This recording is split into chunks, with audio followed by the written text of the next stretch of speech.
L'Afrique a ses mystères que les mystères même ignorent. Eh bien, mesdames et messieurs, bienvenue sur Pentagram TV. Nous sommes avec le mage Jean Kalou. Avec lui, bien entendu, nous parlons de la 4e dimension. C'est donc le titre de l'émission. Et dans la 4e dimension, nous avons les sciences occultes et spirituelles. Les sciences occultes et spirituelles, aujourd'hui, le monde des esprits. Bien, avec le mage Jean Kalou, nous allons aborder cette fois-ci la question des anges. Oui, alors le monde des esprits est peuplé, c'est vrai, de beaucoup d'esprits, mais les anges sont aussi... Ils sont à quel niveau de ces trois dimensions? Les anges, tels que cela est présenté à notre époque, parce que ce sont des noms, n'est-ce pas? Généralement en Afrique, on dit les bons génies ou les grands génies. Parce qu'en fin de compte, on a les anges, on les voit tous en blanc, ils ont des noms de ange, de Gabriel, de Raphaël. C'est à croire qu'il n'y a pas de ange d'Igbe, de ange... Tout à fait, c'est un peu ça aussi, les Écritures. Oui. Hein? Mais il y a des grands esprits, hein? Il y a des grands esprits qui sont totalement bénéfiques. Il y a des grands esprits qui sont totalement maléfiques. Ça dépend que vous les appelez maintenant des archanges ou des archidémons. Ça dépend du langage de votre contrée. Vous voyez un peu. Si un esprit doit se présenter à un Africain, il va se présenter en Africain. Il ne se présentera pas à un Chinois ou un Indien ou un Français. Vous voyez. Si un esprit doit se présenter, que ce soit dans le rêve, que ce soit dans le plan physique, à un Noir, il se présente sous cette forme. Vous voyez un peu. Parce que la forme, les couleurs, la forme, c'est de l'illusion en fait. N'est-ce pas? Un initié lui-même peut prendre diverses formes.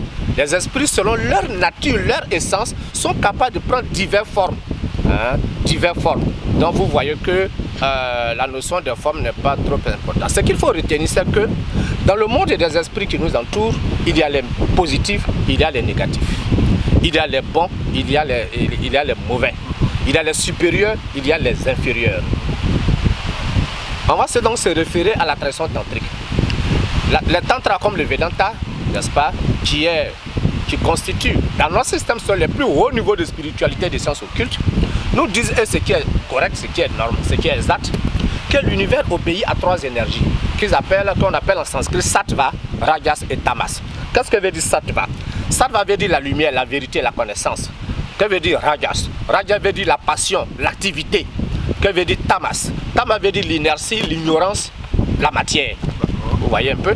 Donc, tous les humains, tous les esprits, tous les végétaux, tous les animaux, tout ce qui existe est dominé en permanence par ces 3 gunas. Gunas, ça veut dire énergie. Par ces 3 énergies de l'univers. Sattva, rajas et tamas.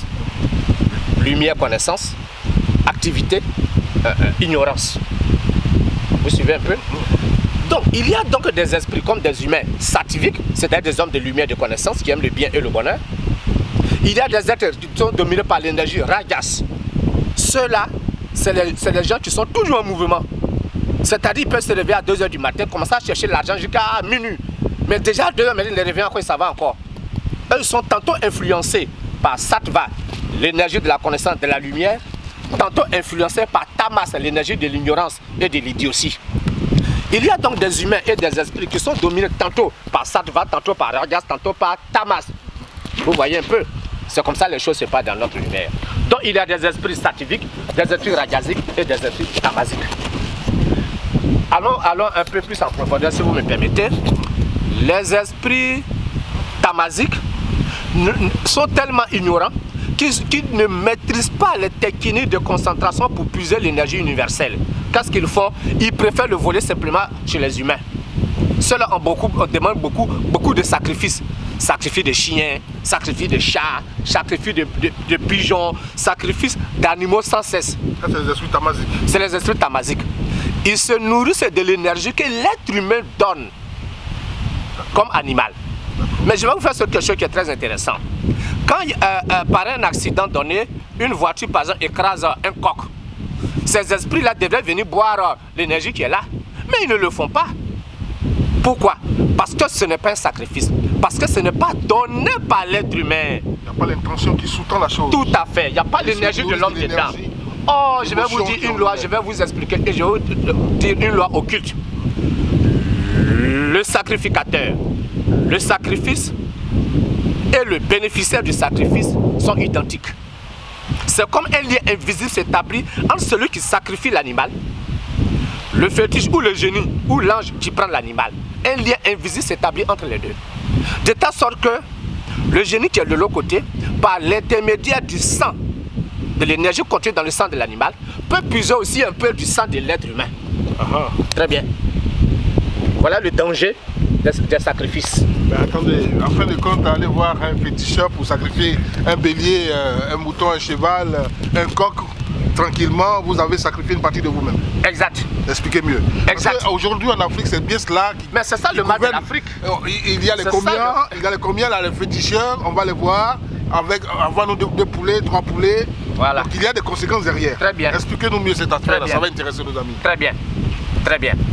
Sachez que je suis un maître initié africain. Je suis un chaman africain avant tout.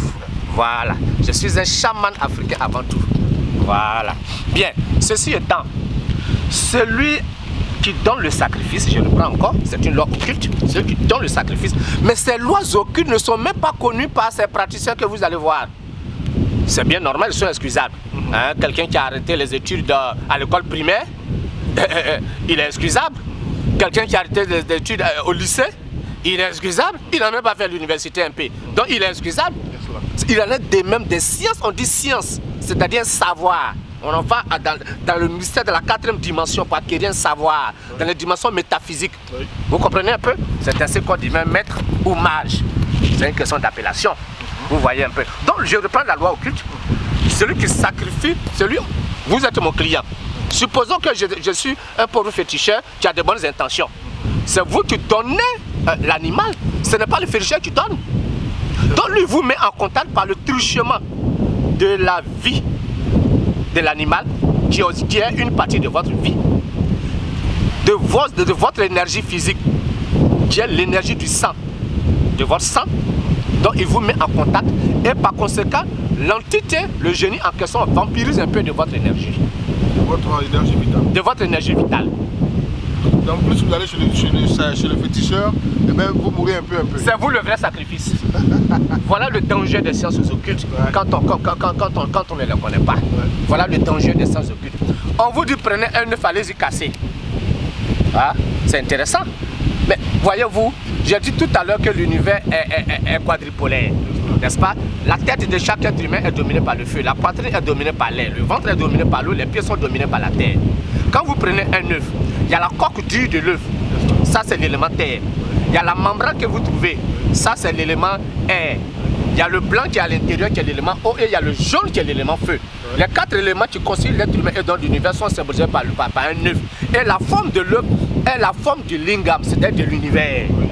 Donc le fait que vous faites une offrande d'œuf par exemple, vous parlez là-dessus, tout ça, très bien, très bien. Pour que ça fonctionne bien, cela veut dire que vous-même, vous sacrifiez un peu. Tu prends un œuf, tu parles dessus, tu t'en jeter, voilà. Casser ça à un carrefour. Très bien. C'est toi-même que tu t'es jeté là comme ça. C'est toi-même. Quelles sont les entités de ces 4 éléments qui vont récupérer l'intention projetée dans ton énergie? Est-ce que c'est des entités sativiques, donc supérieures, rajasiques, moyennes ou tamasiques, inférieures? Voilà où se trouve la question. Voilà où se trouve le danger des sciences occultes. Et la réponse? Évidemment. Évidemment. Moi, d'un premier temps, je dois décortiquer les mystères d'un premier temps. C'est vrai que je suis un praticien. Voilà. Pendant 33 années, ma vie est dédiée à la science sacro-sainte. Le temps est parti, c'est achevé, c'est égrené sous nos yeux. Le temps file sous nos yeux parce que véritablement, nous apprenons beaucoup. Mesdames et messieurs, comme je l'ai dit, prenez vos stylos, prenez vos cahiers et les émissions, visitez et revisitez-les pour vous en imprégner en votre intime conviction afin que justement cela puisse, fleurir, n'est-ce pas? Merci de nous avoir suivis. Vous pouvez toujours nous apporter vos questions, vos commentaires et puis les numéros s'affichent au bas de l'écran. Merci et ciao.